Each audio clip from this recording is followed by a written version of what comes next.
Welcome to the Chelsea Zerna podcast. I am here with Chris Bale, and Chris was actually one of my top listened to podcasts over the last year. Chris, I've listened to every single episode on your podcast, essentially.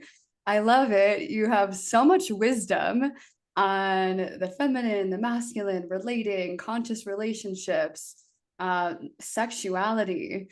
And I am so grateful to be sitting here with you and to have you on this podcast. So thank you so much and welcome to the podcast. I love it. I'm just sitting here and receiving it. What a beautiful and expressive introduction. Thank you, because I had no idea everything you just said. I'm only just learning this with everybody else. So very touching. You must be sick of my voice at this stage. But It's actually funny that you say that because I had been listening to your podcast for so long. And then I went onto your Instagram and I was like, wow, your voice, you sound like you've been on this planet like ancient, like for lifetimes. So I was like, wow, you actually look very young. I was so shocked. I'm just receiving. I'm just receiving this because I don't have any hair left. So but I'm taking the compliment. Thank you. Thank you. I think I'm done. I think we're complete That's for it. today. Thank you, everybody. Yeah. Well, Yeah. thank you so much for inviting me on. It's a real pleasure to be able to chop it up with you today, and just looking forward to seeing what starts to come up through our conversation. Yes, likewise. And I know from listening to your podcast that a lot of your podcasts are question and answer. And I'm really excited to hear your wisdom.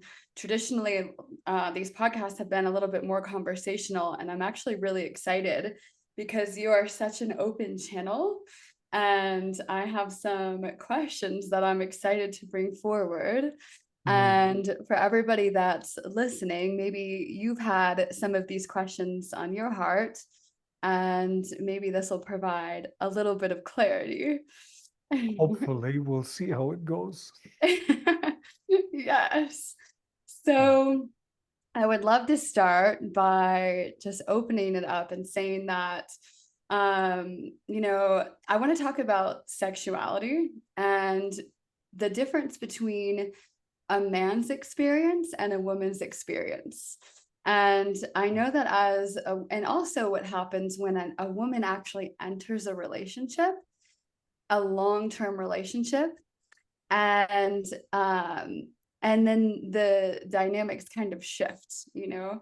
So essentially, the way that I experience, my life is, obviously a woman with a lot of, sexual energy. And I have many girlfriends that are all in like the Tantra space, and we're always doing these incredible like activations, and we're, spending time together, and like we're moving a lot of energy, and we're just like excited, and when sometimes when you first meet a man, the energy is like flowing and it's exciting, and all of that energy is like pouring into a man, and the man is just like feeling that and receiving it, and it's so great. But after a while, when you get into the relationship and into the almost like the real like juice of the relationship, where some stuff comes up and also some challenge, sometimes those dynamics shift. And yeah, I guess I'm curious around the difference between a woman who's able to kind of circulate her energy and be in that magnetism and giving that to a man, and then kind of I imagine the masculine path isn't about like circulating, and maybe it is, but circulating sexual energy all the time. It's more like, creation and logic and like building things in the world. And sometimes it's almost like it's not as high of a priority. Right. And so as a woman who is almost like I stay in my magnetism through being in my sexual energy, and then entering a relationship. Sometimes that kind of isn't always circulating, and then the magnetism kind of dims a bit. So I'm Mm. curious, in your experience, and in your understanding of sexual energy and the feminine and the masculine, how that a woman can still keep polarity and stay turned on and in her Mm. magnetism, Mm. even if the relationship isn't always like, that's not the highest priority. Mm. What if I was to challenge that and say that maybe it's not supportive for her to always be in her magnetism and her circulation and her sexual energy? Maybe that kind of envisioned fantasy of being most in alignment would actually bring no growth or development or deeper intimacy to a relational container. And maybe we have to go wildly off of certain seasons in order to know ourselves and to cultivate ourselves in seasons of deep challenge. If it's always just one way, and also if our drive and our motivation and our intention is to always be in one place, we start to kind of run away from and avoid some of the deeper learnings that can come through the situations that are very challenging, which really are the most powerful places and experiences which allow us to actually cultivate deeper lovingness and kindness and generosity and service in the planet. So I feel if we are just driven towards that one season, life will make it very hard for us to be there most of the time. I feel like being in that season is simply a result, right? Being in that expansiveness and that circulatoriness and that freedom of your life force to feel your full, juicy magnetism, as you spoke about, that's the result of engaging with yourself and others and moving through your life in a certain way. But it should never be the destination, I feel. Mm. So maybe I'm coming at this from another angle right now, but we're we're not supposed to be in one expansive state all of the time. This life is here to temper us and to weather us and to challenge us so that we start to adjust and learn and cultivate deeper wisdom. Yeah, that deeply resonates. Mm. That really resonates. Mm. Yeah, one thing that comes up as you say that is maybe this belief that when I'm in my magnetism, when I'm in my more like rapturous energy, I'm Mm. in a deeper level of receptivity and a deeper level of almost like attraction. And I feel that I am creating almost like this energy field where I'm bringing things in and bringing things to me. And I understand that that's not the point of life, to just receive all the time. It's Right. also about going through the process of growth. Um, yeah, so I'm Mm. curious if there's another way to access being in receptive mode and without Mm. being in that magnetic, sensual nature. Right. By being very honest with oneself and with others, by getting as simple as we can get, as humble and as human as we can get, simplifying everything to the point where we start to see all the ways that we've been heavily identifying ourselves with all of the fanciness around us and all of the fanciness that we very much enjoy, which is no problem, right? There's no wrong in this. There's so many different corners to our humanity, and there's so many beautiful flavors to taste in this life. But they're also probably the things that are most responsible for our deepest suffering and our misery.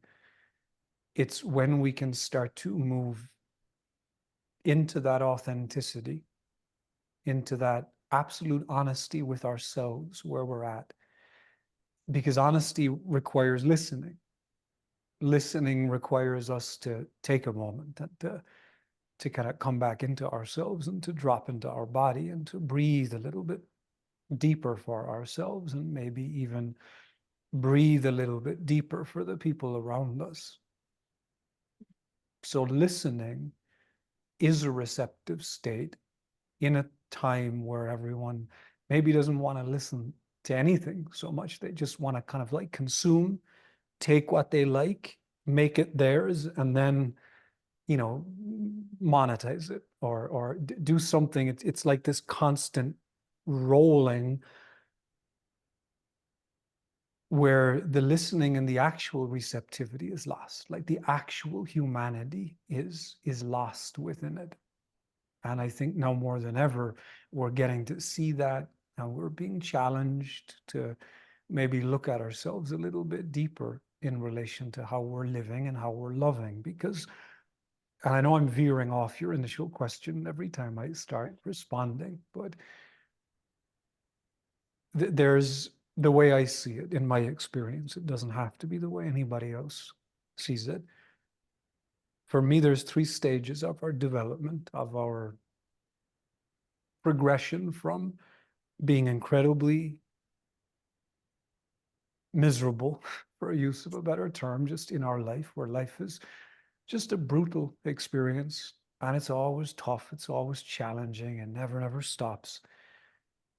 Going from that state of exhaustion in the first stage to going to the 3rd stage, which is almost the opposite of that. So how I see it is the first stage is where anyone who is not yet aware that they have sovereignty, that they have independence within themselves, that they are almost a law unto themselves internally. When we're not aware of that, we outsource our entire life and we are led by our traumas. These are the people who give everything away. They're the nice people. They're the people who are exhausted and fatigued. They're the manipulative people. They're the abusive people in certain regards.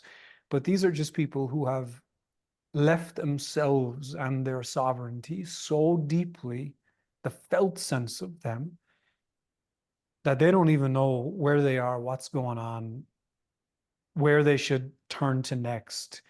There's a complete brainwashing that's running their lives.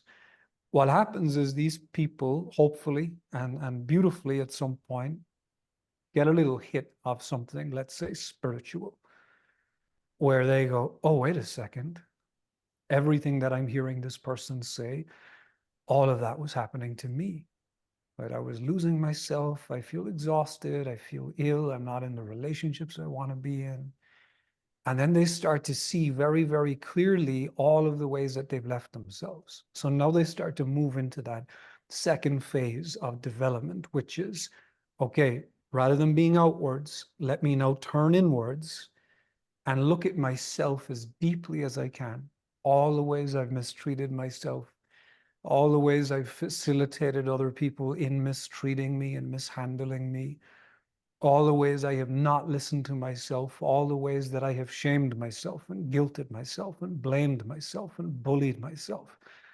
And this begins that central process of kind of rediscovering the reality of what's been going on for us up to that point, exposing us to ourselves. And that can be a very painful process. But then it starts to also become a very beautiful process, because there is a liberation that starts to happen. from the way we used to exist, and we start to see, oh, life is reflecting back to me, that things are changing. Oh, I like this. Let me go deeper into this. And then maybe the person goes deeper and deeper and deeper and deeper, but then it becomes tricky because now the person might start to like it so much that they start to get brainwashed by that phase. Mm. And this is a massive blind spot right now, at least from what I'm seeing, where people then start to deeply identify themselves with this middle phase. This middle phase is an essential phase to get through in order to get to our third stage. But the essential stage for a huge part of it is about me, me, me, me, me, me, me, me, me. That is necessary initially to move out of the first phase of pain and distortment, that's not even a word, or distortion.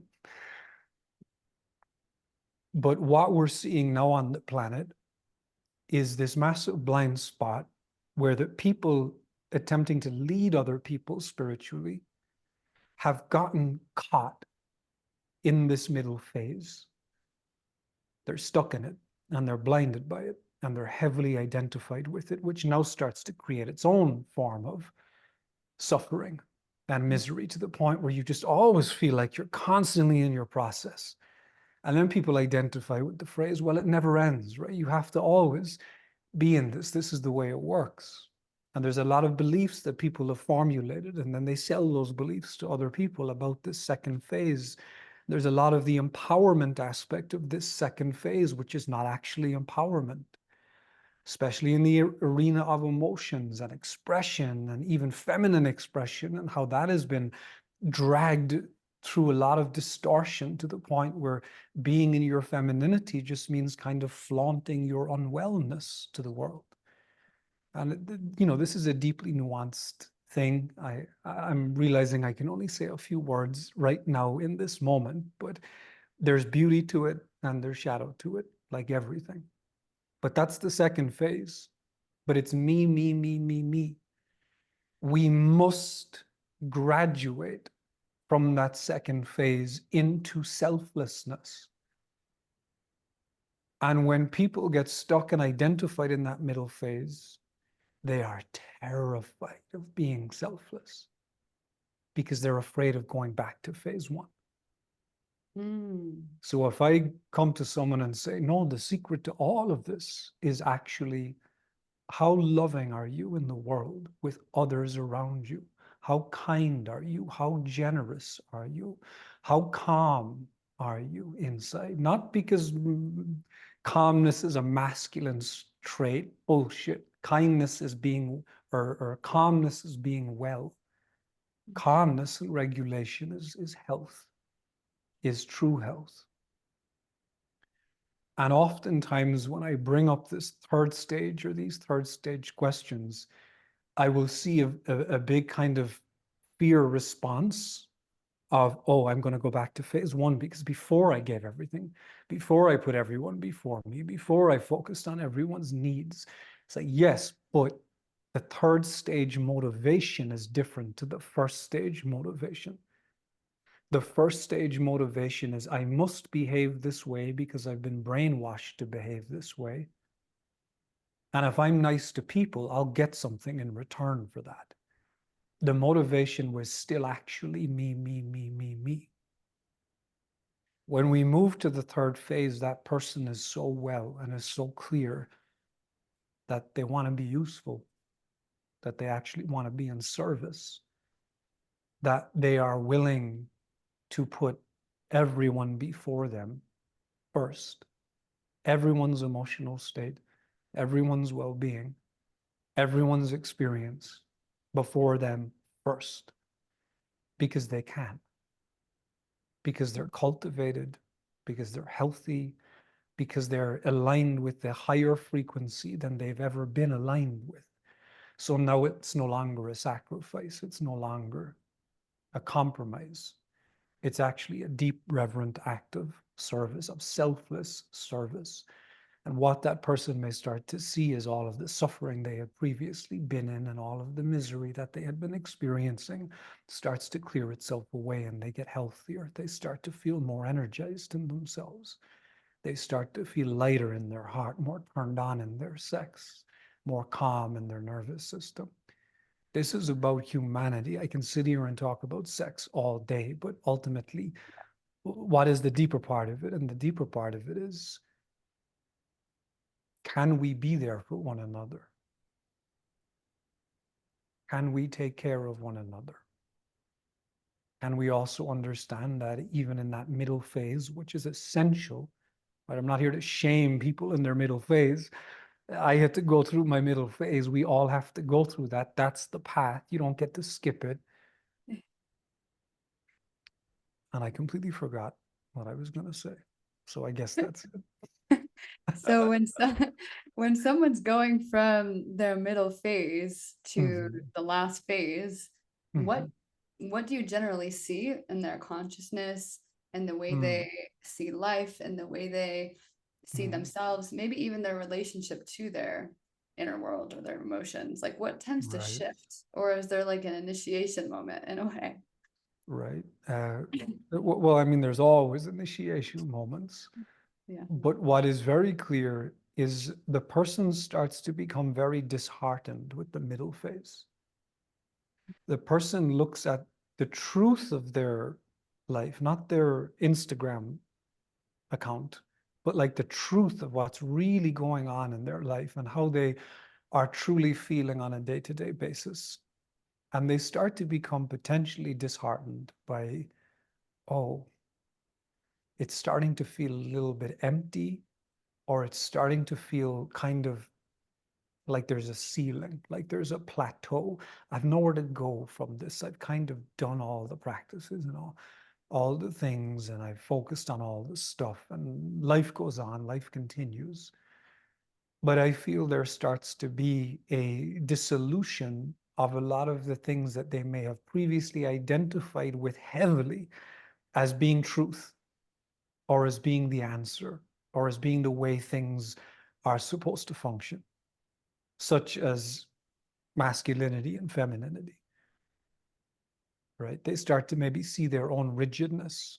That's what I mainly see in that transitional phase. There's like a, whoa, okay, it was great what I went through, but that can't just be it, right? It can't just be me, because really to be primarily focused on just ourselves in a very self-absorbed way, uh, I'm not saying presence or beingness or being in the body. That's not what I'm referring to here.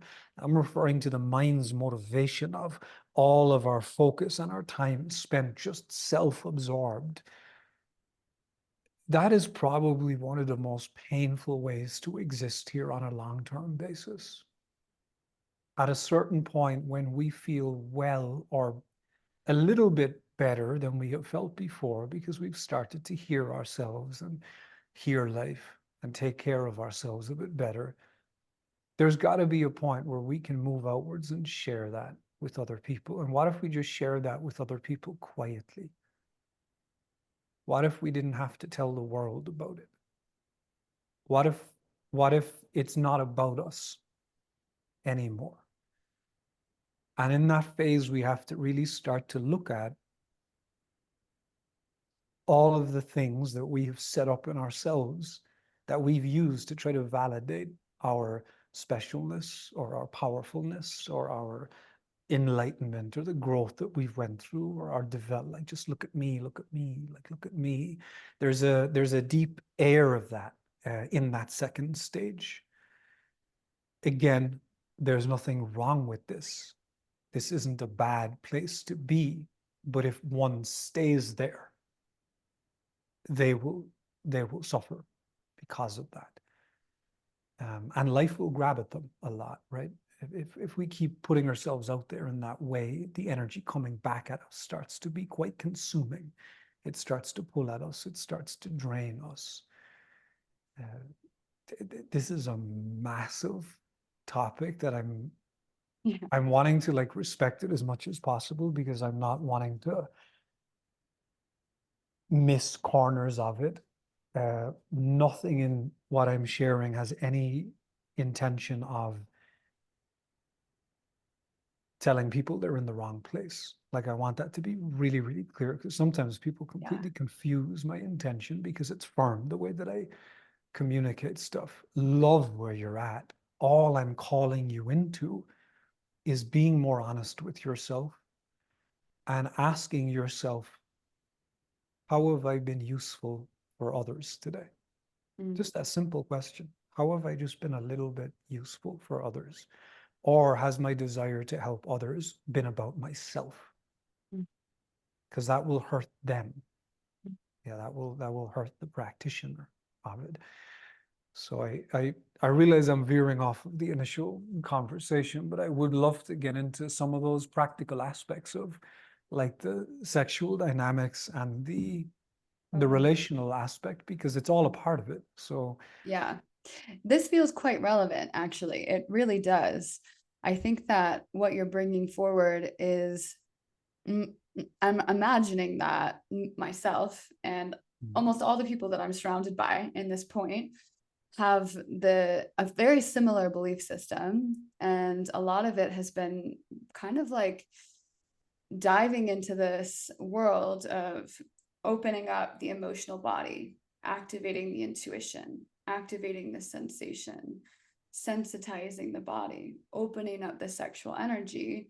And this process also is a lot of focus on self. Like, the whole journey is about awakening self.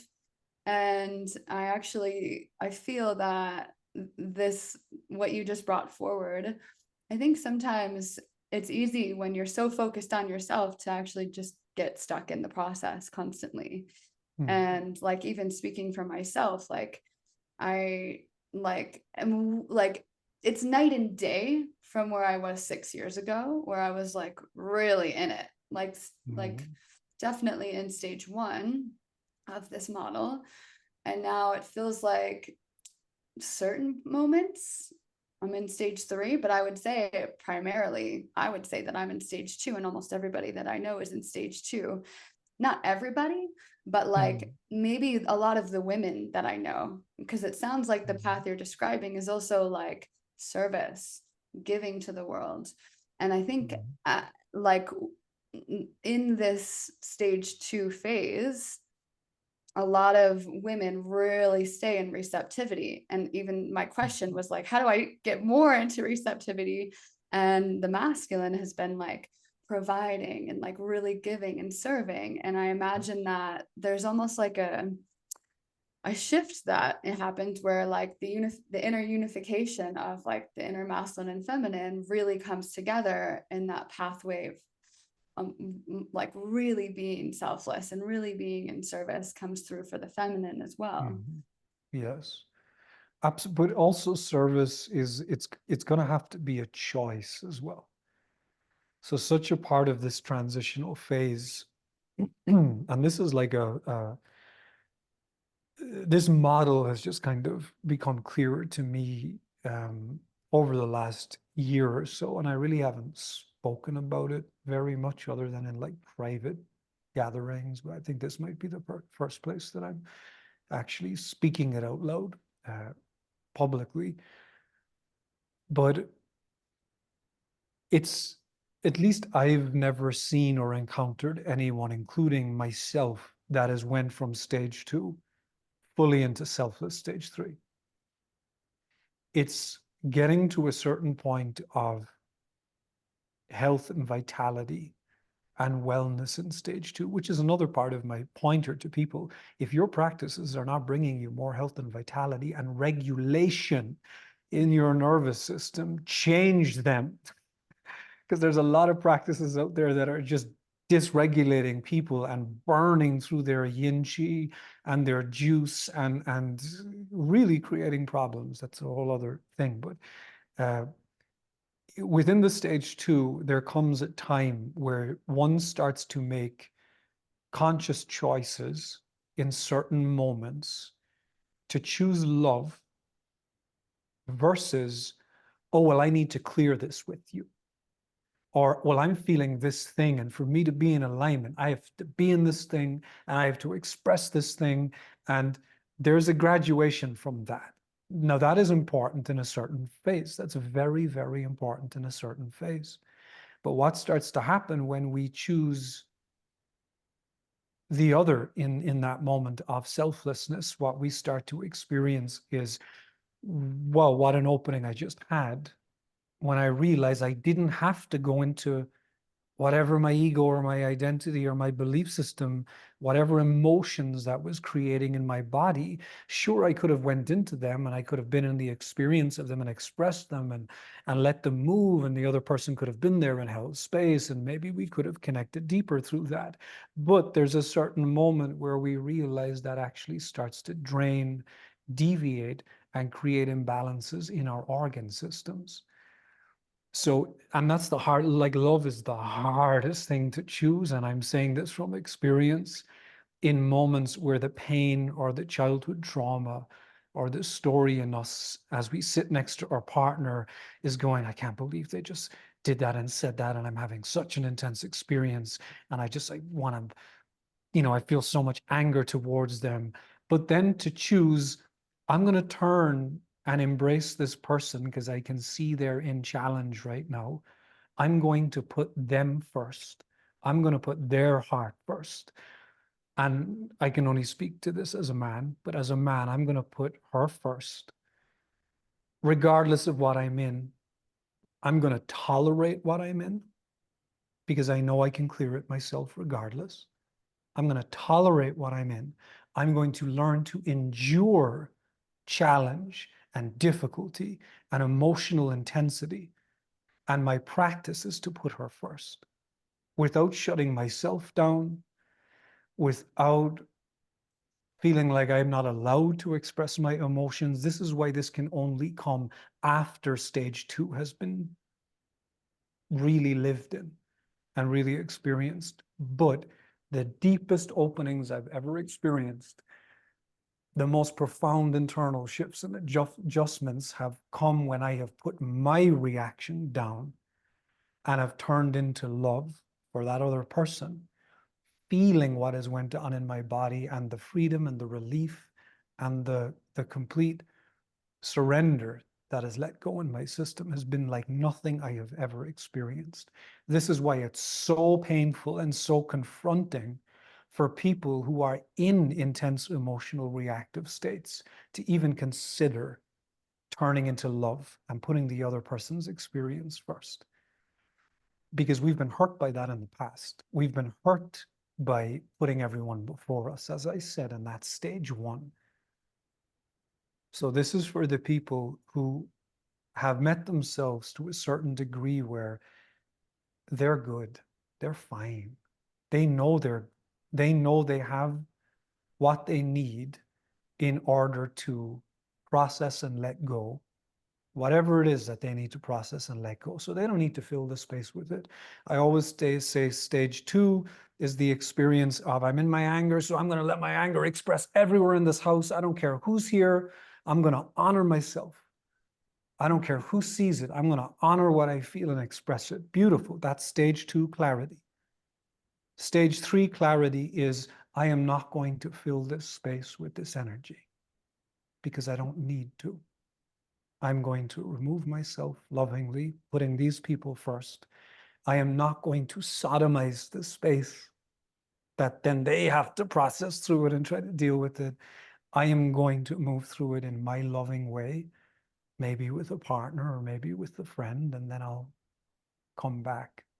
But that stage 3 can seem dysfunctional and unhealthy to a person in stage 2, right? So these are the intricacies of this shift. And it really is a profound shift of what I would say is heart and soul cultivation. It's a level of wellness in us that starts to allow us to move towards that even being a reality. Yeah. And then stage 2, you mentioned this self-expression and this liberation and expression. And in Yes. stage 3, let's say the emotion is still there, the energy is still there, but it's a conscious choice to respond from the most loving way through a process of acceptance, self-regulation, coming into your own energy body. And maybe what I'm picking up is, because before we talked about these stages, you mentioned listening and like Yes. really, really listening. And I think that maybe I'm not sure if this is the case, but in stage 2, there's this expression. So it's actually Mhm. speaking. And Yes.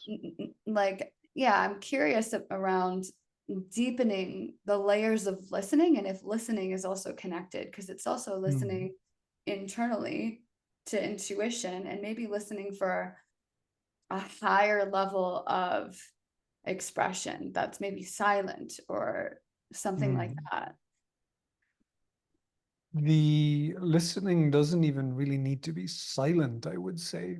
It's more that through your practice of stage 2, through the time that you spent with yourself, somatically and physically and energetically and emotionally, one has cultivated the capacity to know this internal experience so much that it no longer becomes like the center of the universe, because it's like, oh, I've been through this roller coaster endlessly. Oh, here it is again today. That's fine. It's fine that it's here. It's like you get weathered by it, right? We get seasoned by it. So now it no longer takes the front seat. It doesn't have to take the front seat anymore. We understand that it's similar to the child who is in, deep distress, and they're tantruming, and they're like, oh, this beautiful creature is just having life move through them. It doesn't even mean anything. So there's no problem with it, right? We can be completely present with it. We can hold it without making it the center of everything. Um, and again, I want to make sure that I'm answering the specificness of your question. And I was a little bit unclear on exactly what it was in relation to the embodiment piece. So Yeah, maybe there's another way to sure. bring it forward. Yeah, it's interesting because it feels like as you awaken, you're also awakening sensation and feeling and emotion. Yes, And you're getting more and more sensitive and feeling everything that's in the space, everything that's around you. And yes. maybe there's a certain moment where you maybe, I don't know what the process is, but almost I'm picturing just surrendering into it and just like becoming it instead of letting it impact you. Right. Like, you know? Yes. Well, not even having to become it, but noticing it. Oh, it's here. But the Yeah. motivation is still about how can I be useful today? So Yeah. it doesn't even matter. That's the part that's important, is it doesn't even, it's not the central focus. Like the deepest state of that third state of love, if I'm working with someone, or I come into a very challenging situation where someone is very unwell. A few days ago at the park I was at, a woman went into seizures. She was just there in the corner, and like a part of being loving in the world is when we've reached a certain place within ourselves in our own development, to the point where we are relatively clear that whatever goes on, I'm fine, right? I can process, I know how to work with things, I know how to clear stuff. I have my practices. I'm so deeply and beautifully about being in alignment with myself that I've learned to hold my own hand. But then we start to look around in the world and we see, oh, wow, people don't know how to hold their own hand, and people are really, really suffering. And I think when we learn to hold our own hand, we get to see the reality outside of us Yeah. even even more. And and this woman, a part of me going over there and putting my hand on her, and just being there with her partner as she's in this very intense health challenge in that moment. Part of me is there, and I'm pulling as much of her suffering off of her as I can, because I want her to give it to me. Wow. And then after, I have to deal with that. Mm. Right now, before, in stage 2, no, no, I'm too fragile in my stage 2. I don't trust that I can get rid of it. I have a lot of fear in me. Stage 2 can be driven by a lot of preferences. I need things to be this way and not that way, and that's what I like, and that's what it's very preferenced, it's very fear-based, but also it's a part of the process. When we move through that, I'm there. Okay, give it to me. I can take it. Bring it to me. I can take it off of you as much as I can today. And then quietly I'll go and process through it. And it took me maybe 1 or 2 days to process it through my system. Oh, wow. Yeah. But to me, that's what matters in humanity. Like that's what we should be trying to get to, is how deeply am I prepared to show up for another? Otherwise, what the fuck are we doing spiritual work for? Otherwise, it's just the me party. It's like, welcome to the me party. And it's okay for a certain period of time. But Yeah. then, okay, come on, like we gotta be willing to look outside of that and to really see the things we're terrified of. That's what our spiritual process should also be supporting in us. It's all the ways we've walled ourselves off. There's words that are being used that are almost like military grade words that we're now applying to relational dynamics, such as boundaries. We only need boundaries if we're being attacked. Mm. Yeah. So I would have people look at that word and how they use it and why they use it and what the motivation deep underneath that word in them is, which is probably because they're in a fear-based state and they're trying to barricade their practices up around themselves, because in the truth of things, they don't actually feel full. They don't actually feel safe. And it's not until we can start to be in service of others. It doesn't mean everyone needs to be a coach, or I'm just talking on the ground level of life, the people who are in your vicinity, your family, your friends. How useful and in service can I be? This will start to cultivate a level of selfless power that then eradicates fear, because love and fear cannot coexist. Mm. And we try to deal with fear, but instead we can just choose love. And as we choose love, feel all of the terror and the somatic purging that will come up in our physicality when we're choosing love, when everything in us is so terrified it wants to choose anything but love to protect itself.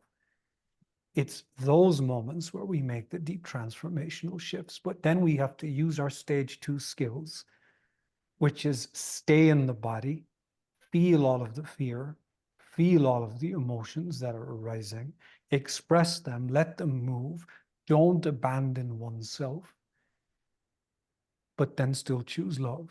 And to me, that's the core of everything. Mm. You know, I'm connecting so many dots as you're speaking as it pertains to safety and authenticity and Mm, sharing truth and compassion. And I feel that in a place of service, what I hear you also saying is like there's such a level of like if everybody else is coming first, such a deep level of compassion for the human experience where there's no shame and therefore truth can move more freely. Because even as you're speaking, there's so much truth flowing and it is like potent and it lands and it's really powerful. And I feel that like in this process, let's say of mm, stage 2, I'm almost feeling this like moving through the shame of the human experience as well, to right. get to the place where it's just like truth is just like moving through, authenticity is moving through. And then from that place, for me at least, it's almost like it creates safety. Like it Yes. almost creates a place of safety because there's nothing to avoid or there's nothing to like authentic. Like for me, authenticity is just like speaking the truth fully, receiving the truth fully. And it's almost like when the truth is just so effortlessly moving, there's no shame in the way. There's no like avoidance or rejection. It's almost like the safety is automatically there. There's really Mm, nothing to fear at that point. right. Yes. Yes. Absolutely. Absolutely. Amazing. I just wanted to confirm that with you because as you're speaking, I feel so much truth. And I notice like, I feel like I speak the truth.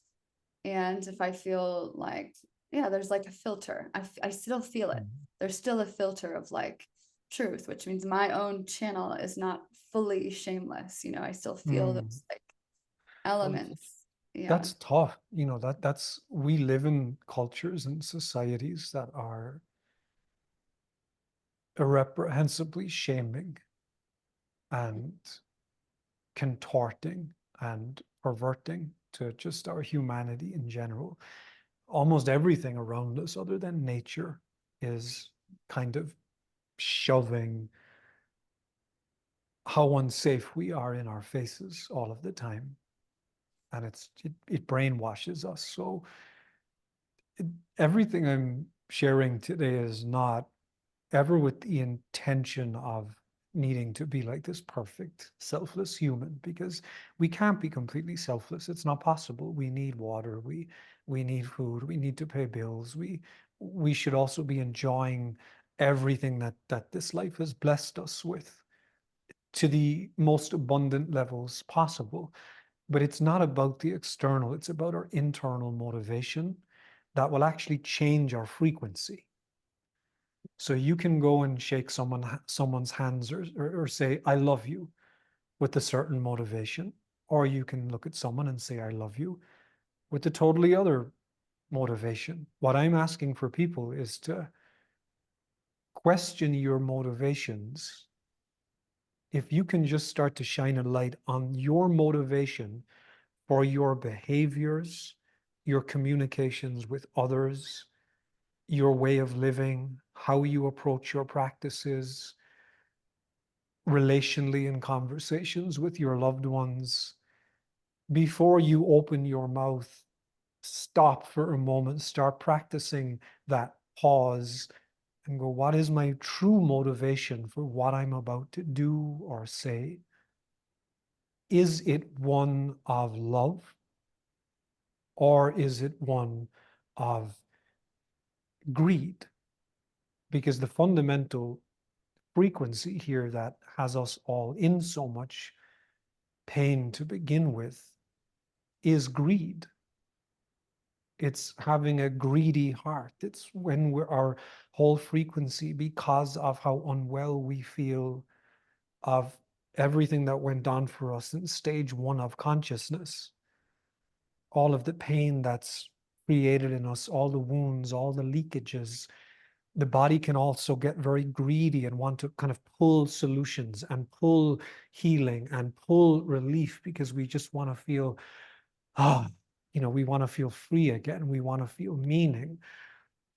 But the only way to that freedom is having a broad frequency of love, because everything here is about that. Whether you're a man or a woman, masculine or feminine, it doesn't matter. That's what it's about. And I could never have received this in a certain phase of stage two. Mhm. And I'm just wanting to share this with people because there may be people listening right now who either are feeling very triggered by what I'm sharing, or they're like really intensely disagreeing with it, or it just they're not being able to receive it, or they can't even see how it could apply to their life right now based on the pain that they're in. Yeah. And I want that person to know it's okay where they're at, and you will arrive to that place that I'm speaking to. You will be able to receive this if you stay with yourself in this stage too. And you keep learning how to love yourself, when you keep learning how to see yourself, when you keep learning how to not abandon yourself in your emotional states, that is the only way you can cultivate enough loving frequency to begin with to be able to have some to share with others. Right? So there's nothing that's right or wrong here. Yeah. It's just where we're at. And where we're at Totally. is beautiful. It's where we're supposed to be at. Yeah. And that's what we have to honor. That's where we got to be with, and that's what we got to start with. And even in that, I still challenge everyone. to give and share with others whatever you can give and share, Mm. because you'll reopen the channel of humanity when you start to do that, even in little bits, even just putting someone first. Maybe you're at the airport and everyone's in line and everyone's trying to, there's an energy of like, I got to get my place. Or maybe you're in the train and the doors open and everyone wants to get off, everyone wants to be the first off. What if you, as a practice, just said, okay, I'm going to just stand here. I'm going to let everyone get off before me. And I'm going to feel all of the greed in myself struggle. I'm going to feel all of the, oh, but we're going to be late for this thing, or we should get off, or we're going to be waiting in lines now, or whatever's going on. That becomes the practice. Let Wow. everyone go first and feel what it does to you, so you can dissolve and burn through all of that so that it's less painful in future. It's your preferences in this life that create your suffering. That's great. Oh my God. I resonate so deeply. I think I had a different image of what greed was in my head, a different definition. And I think you're expanding Mm, the possibility of what it actually means to be in greed, like to actually just put people first and to constantly live from a state of generosity, like from yes. not just financially, but in Mhm, every decision. It's yes. yeah, That that's is a practice of cultivation, because mm, that actually will set you free. yeah. Yeah. I feel it. Um, That's beautiful. and again, I also, want to honor what I guess what your audience is also used to here in your podcasts. And Yeah. I love the sexuality that's brought and the magnetism that's brought. And I'd really love to speak to the practicalities of some of that. Like if there is anything just at the forefront of what you'd like to get into, which doesn't have to apply to anything that we've already Mhm. spoken about, because I love the intricacies of both of us. Totally. Yeah. Yeah, I definitely am excited to dive into that. And this does feel so relevant and so important. And I think a big part of this podcast is being super vulnerable and sharing the human experience as much and as transparently as possible. So Mhm. I love this because I mean I don't, and no one else has a view into my inner world, but your words are speaking right into my soul, and it's literally everything that I need to hear at the exact place in my life that I'm at. So I Mm. think maybe that someone's listening is in the exact same place too, and we're like a resonant Yeah. match for this moment. Yeah. And yeah, it's beautiful to be able to bring this forward. And Mm. yeah, and so going into the sexuality piece, I guess I'm curious if sexuality, I mean, I know that sexuality is different for women and men because women are Mm. obviously pulling energy in. And obviously, if a man hasn't practiced semen retention, then they're not, they're releasing Mm. energy. And I'm just curious if there's a point, because for me, my personal journey, sex and spirituality are super intertwined. Like the deeper I feel that I can go into surrender, into opening my body, into being in that state of connection with the divine, the more I feel in connection to God and source energy Yes. and oneness. And I'm just curious if that is also the case for men in the same way that it is for women, or if there's like nuances in that. Mm. There's definitely some similarities, obviously, just from the point of both individuals are human. So there's a shared experience within that. In terms of our internal configuration, one could say there's also an oppositeness that's happening, which is also mimicked by the fact that, women are external in the chest, right? Because they're positive energetically, which means that the tissues are external. And for the man, the tissues are internal because he's actually receptive in his heart. He's receptive in his chest. And vice versa, if we go down to the pelvis, the woman is, her tissues are internal, so the physicality has decided ultimately that, oh, this configuration is receptive, whereas the man's is external in that area, which means there's an outgoing aspect and an outgoing principle. So within the internal polarity of it, there's definitely an experience that is happening. If we start to bring in the and I'm trying to be more cautious with how I express some of this these days in terms of the attaching the sexuality and the spirituality piece, because I see there's a lot of distorted information out there, even semen retention, which is causing men a lot of problems. It's damaging and hurting certain men very physically. I Wow. regularly receive emails from men who have, really damaged the lower part of their body physically, internal bleeding, and Oh, wow. all of these other things that are going on. There's a lot of nonsense out there in relation to semen retention. I almost don't even recommend men try to do that anymore. What I do recommend is that a man learns how to relax in his life somatically, so that in sex with his partner he can relax deeply, and then there's no need to ejaculate. But he's not going against his energy. And kind of, I've been teaching and coaching and mentoring men through semen retention for years, and my approach has always been the one of relaxation. These practices out there that are about contracting and pushing and forcing, you should never, ever, ever, ever go against your sexual energy. If the train has left the station, men, let the train leave the station. Because if you clamp and go against it, you're going to hurt yourself. Maybe not today, but in the future, this is going to cause a lot of potential problems for him as he gets older in his life.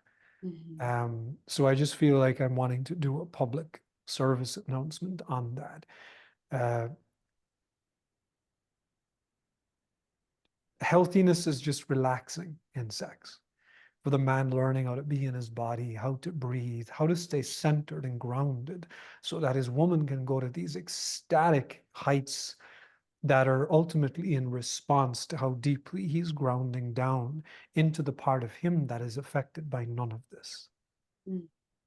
The man's experience in sex, or his practice in sex, I would say, is to use the process of intimate sex, of embodied intimacy, to desexualize his mind.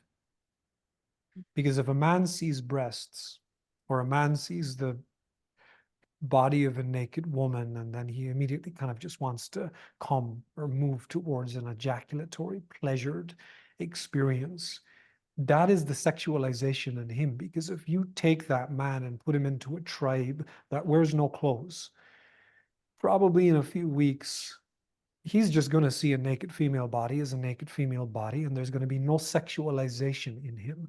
There's going to be no part of that visual that stimulates excitement in him. There may be a response from his genitals of, I am feeling drawn and erect, like I want to move towards this woman, and I want to penetrate her, and I want to feel her, and I want to breathe her in, and I want to hold her, and I just want to experience womanhood through her because it's so different to me. And I would say that that is a healthier way for men to be engaging in sex. He should be catching himself when he's seeing parts of his partner's body or his woman's body that kind of have him lose himself and kind of pull him towards ejaculation, or when his woman starts to get very full of orgasmic energy and the waves start moving through her and she gets louder and more expressive and more animated, seeing how that starts to pull him towards ejaculation. That is to do with how sexualized he's become and how out of his body he has become, to the point where his nervous system is not capacitated to the point where he can stay present and grounded, receiving the pleasure of her bliss into his being without being pulled into orgasmicness, which means he breaks the connection. She suddenly just feels like she's dropped because he's had to stop or disconnect completely, or he's pulled into release, and then it kind of ends in a certain capacity. So his experience is actually about grounding and understanding that through grounding and being completely unaffected by the externals of the world, only then can he taste the honey that this world has for him to the fullest without it wrecking him. So for men, a man who is not cultivated can't be trusted. Men have to go the path of cultivation, not has to. He can do whatever he wants to do. But I would highly recommend that if a man wants to feel like he is in a level of somatic domain over his life, he has to approach the process of cultivation, which is not a weekend, it's not 1 week, it's his entire life. And it can potentially be one of the most uncomfortable and confrontational paths for him to walk, but it will be the one that allows him to really experience his actualized self in the world. And for the woman, I mean, you already know that because you're on that path. You know the process of that. Mhm. Yeah, Um, beautiful. I love what you just shared about trust also with the masculine, because mm, sexual energy is the most powerful energy on the planet. And you mentioned if a man, he can't be trusted. And I almost feel this level of self-trust. It's like, can I trust that I can hold my sexual energy, and not just sexual energy, but life itself, like the life force energy? Like, can I trust that I can actually hold that? And it feels like cultivating that practice is like the deepest level of trust for a man. Like, can I mm, trust myself in that space? It feels mm, so important for like almost like the development of being able to fully surrender as a man also. mm. I would also like him to change the wording potentially. So it's not about him holding anything. Hmm. It's about him allowing Hmm. what's already there. Because holding can bring in a lot of tension. Holding can have him disassociate. Holding can have him forcing himself to be in situations and scenarios that he doesn't need to actually be in at all. And it's now it's becoming abusive onto him. So I don't want a man to have to hold anything because that would mean he'd be having to go against something. I would be asking for the man to be in his body to the level first that he's willing to feel, and then to allow everything he's feeling to move through him so that it can then inform his conscious decision of whether this is something I want to continue allow move through me and continue to capacitate to, or whether this is something I want to completely shut down and step away from because this isn't of love for anybody. Hmm. But the holding piece is another thing that I feel has been uh, kind of pumped into men. In order to be a man and to be in your masculine, you have to hold. You don't have to fucking hold anything. You don't have to hold a thing that you don't want to hold as men. So I don't know if men listen to this podcast as well. Maybe they do, but please be aware of those who are attempting to pass on information or brainwash you from faulty understandings that you're supposed to be there and hold the shit. No, that's inhumane. That is not loving of self. You can correct the space if someone is tossing shit at you.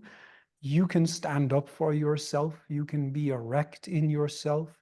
I would love for you to do that as lovingly and as respectfully as possible. If someone in your life as a man throws shit at you, I'm not asking you to throw shit back. I'm actually asking for you to let it come in so you can feel what shit feels like, so you can chew on it a little bit, so you know the difference between shit and accountability. And then you can choose very lovingly to say, no, I'm not available for that. Men's work is to not lash back out because masculinity, the distorted version of it, is attached to, okay, now lash back and be even more destructive by that which came at you, or Mhm. then that which came at you? Mhm. As men, can you transform every bit of hate, distortion, and dysfunction that comes at you so that you don't have to perpetuate it and send it back out into the world? That you can take it in, you can burn through it through the level of consciousness that you've created or that you've cultivated within yourself. And then you can bring a loving correction so that you're penetrating with loving corrections, not trauma, not attack. And of course, on a human level, on a physical level, if war comes knocking, then maybe you have to kill some things. And that's a part of this life as well. So there's nuances to all of this. But no man has to hold anything he doesn't want to hold in order to walk away later that day and go, oh, I'm more of a man. No, no. That's distorted feminine energy Mm. that is vomiting itself onto the masculine experience, that is coming from her lack of safety, that's coming from bitterness and resentment. It's coming from me, me, me, me, me. Her safety, spiritually speaking, is up to her. You don't empower the woman you're around by pretending you're the source of her safety, which is something else that I see in polarity. No woman locates safety in yourself. I could never be big or powerful enough to have such a precious place in one's life. Safety is about us, and you don't want anyone to take that notion of inner safety from you so that you then rely on them for that. Now, can a man show up in a way that is deeply of integrity, that is honest, that is direct, that is grounded, that is steady, that is truthful in himself, which allows her to, oh, I get to experience all these other parts of myself turn on because of the level of depth that he's cultivated? Yes, you can experience all of that. It's safer for you to move into that, but no one other than yourself is ultimately responsible for your safety. We can also break that up logistically and say, as a man, it's unsafe for my lineage not to be carried out. It feels unsafe for me to not be able to multiply myself and to seed myself in the world. Oh, a woman can walk in and go, I can give you that. I can give you a child. I can take in what you bring to me, and I can give you something that you would never have without me being in this existence. And the man can realize, okay, that's a level of safety. That life continues that I wouldn't have without her. And vice versa, a woman can go, well, a physical danger comes my way. I'm not probably going to be the one that's going to be in the best situation to defend all of us. And I need the man that I'm with to have some level of physical safety so that he can protect me and anyone else who happens to be here to the best of his ability. I feel safer now, right? So these are like on just the human aspects of things, but there's different levels to all of this. So um, I Mm. wanted to rapidly try to speak to a few of them. I love it. It's so amazing. I'm just like I'm in that state of just laughter because it's like so much truth resonating. Just you Mhm. can't do anything else but laugh. Like it's so real and it's so yeah, I really appreciate all of this. And I have, so many questions, but I'm also Mhm. really grateful that this conversation ended up going into places that my questions probably wouldn't have taken me because you're so able to just really, you're so present and you can really, the way that I experience you is just speaking into the consciousness of whatever is around you. And it's so beautiful. I really Mhm. feel your embodiment and I really, yeah, it's inspiring. Thank you. Thank you. I appreciate feeling so received from your side. And I'm getting the sense that we're wrapping this up right now. Yeah, we Uh, probably have about 5 more minutes if there's anything else that's like coming through for you that you want to kind of share. what I'd like to share with any women who may be listening to this is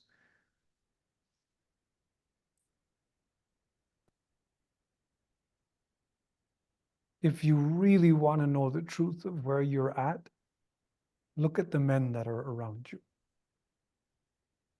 And more of what I mean by that is look at the men that you're choosing to lay down with. Look at the men. And when I said look at the men, I mean looking at the way that he engages with his emotional world. A lot of women will have the experience and I guess the complaint in certain ways of, you know, the man that I'm with or the men that I'm with, he's so emotionally reactive and he's very ungrounded in this way and he flies off the handle this way and so on and so forth. You're choosing to be there. We have a tendency sometimes to want to blame the other because it lets us off the hook. Now, if someone comes and punches you in the face, blame the other. Like, yeah, totally. But what doesn't lie are patterns, are repetitive patterns. They don't lie.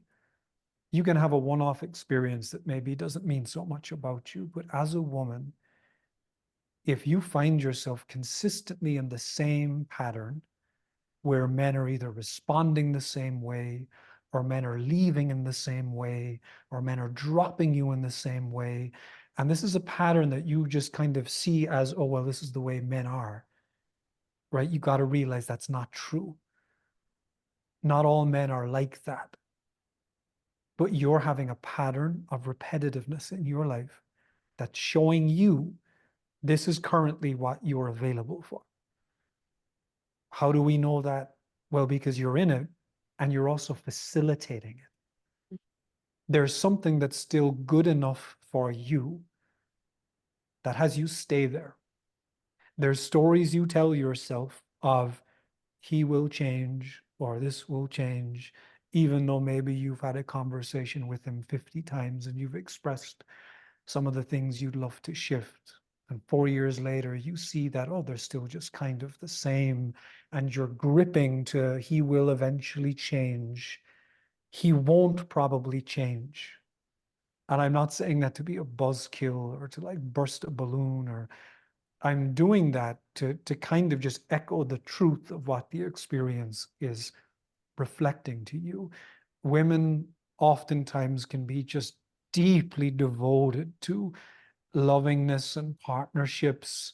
Actually, maybe not lovingness, but partnerships, right? The idea to, like, I'm deeply devoted. I want to be in a deep, loving dynamic with this person. I want to build with this person. I want to be chosen by this person. I want to feel completely accepted by this person. I want to feel good enough for this person. And if that's what she's leading with, right, if the Disney programming that's kind of gotten into her cells of the fairy tales is what is empowering her to move through these relationships in this way, she has to realize that this is an empowered state of being. She'll continue to create these experiences until she can start to ultimately choose better.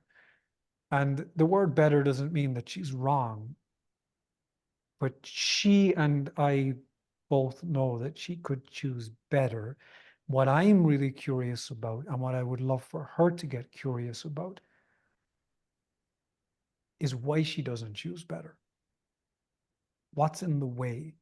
What fear, what insecurity, what story, what type of discomfort comes up in her if she was truly to be with a man that she says she wants to be with, who carries some of the qualities that she asks to be with. Because I feel women, just because of history, in many ways can be beaten down for a lot of these things. And she's just trying to make it work and trying to make it work and trying to make it work. And she can do that for years until she's got nothing left. And sometimes by the time a woman gets to me for a session, I mean, the well is dry. Like she is exhausted from trying to make things work. And I would say having some time just by herself to really start bringing the love to herself that she's not being able to receive from the men in her life, that has to be a step that she's maybe willing to move towards, because she can't really know love if she's not willing to bring it to herself or cultivate it in herself or understand it in herself. And we also just can't respect one another if we don't know what the other person requires to feel respected. And I feel this is a lot of the relational tension that happens on our planet, is because we all use words like love and connection, but we all have different definitions of it. So we have to all sit down and ask one another, what does love mean to you? What does it feel like for you to be loved? How can I love you better? What are some of the ways that you receive love? And both people ask one another that. Relationship needs us to be deeply curious about the other person. We cannot love another person without deep curiosity, because we're wanting to love them. So we got to know how they work. We have to want to know how they function, so that we can be a little bit more selfless with them, and in return love loops. So yeah, that's what I feel like I'd like to finish on, just for the women to, because I just see it repeated, where she has the same experiences but she's not doing anything about it. Or maybe she's doing as much as she can do about it, but there has been no firm energy that's come in and says, hey, you're repeating this. This needs to shift, because that's the beauty also of what men come to the planet with. This is why we have airplanes and roads and sewers and toilets that we can defecate into and it just magically disappears, is because there's men in sewers going, this doesn't work, we need to make it better. Men love to fix stuff. And I know we're in a time where women say, I just want to bring you my feelings and I just want to vent and I don't need you to fix anything, just listen and be present. Okay, you can have him be in that posture for a moment, but please don't try to turn him into your girlfriend. Understand you're bringing a problem to someone who's been built to fix problems. That in itself will help you love men better. Be like, maybe I shouldn't bring all of this to my man. Maybe I'll bring it to my girlfriend, because this will just weaken him. It'll take up time and space. I love my man by unburdening him. I don't need to bring this to him. Go fix stuff, baby. Do what you got to do. Right? Like, that's how we work. So for a man to sit there and just be present with your emotions, he's inside twitching, kind of contorting, maybe he's going to explode a little bit. It's a nice meditative practice for a moment, but then he's going to have to get up and make something better than it was before. And then you'll swoon and go, oh my God, my life is so much easier because you created that hair dryer that before I would just have to run very fast so the wind hit me and my hair would dry. But look at this thing that I now have. And the man goes, uh-huh, yes, I made that. And then the world is great. Right? Everyone's happy. So that's a very low level communication from my part and how all of this works. But there's also massive truth to it. Please know how the thing that you're in partnership with works, so you know how to love and honor it. And the same goes for men, right? Both sides. Wow, amazing. This is definitely one of the best episodes in all of the podcast history. This is so great. Thank you so much for being here. My And for pleasure. everybody here that's been listening to my podcast and binge watching my podcast, Chris also has a podcast. Chris, if people want to find you and listen to your podcast like I have, how can they do that?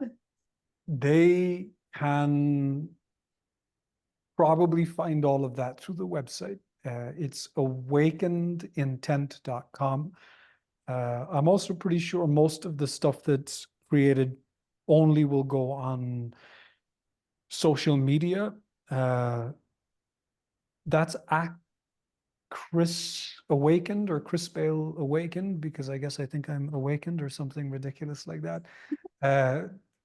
Yeah, you'll find me on Instagram by just putting in Chris Bale. But everything will kind of lead you to everything. Yeah. But thank you for yeah, your energy and your magneticness and your vivaciousness and your bigness. I absolutely can feel it in this conversation. It's beautiful to interact with and to engage with and to interface with. And also thank you to everyone, if you're still here, for listening to my ranting and my endless communication on certain topics. And to clarify, I don't think I'm awakened. That was my business name, Awakened Intent, which is why I just popped it next to Chris Bale, because otherwise they'll find Batman if they just type in Chris Bale. So that's the reasoning. Beautiful. Thank you so much. Thank you, everybody, for listening. We'll see you soon. Thank you.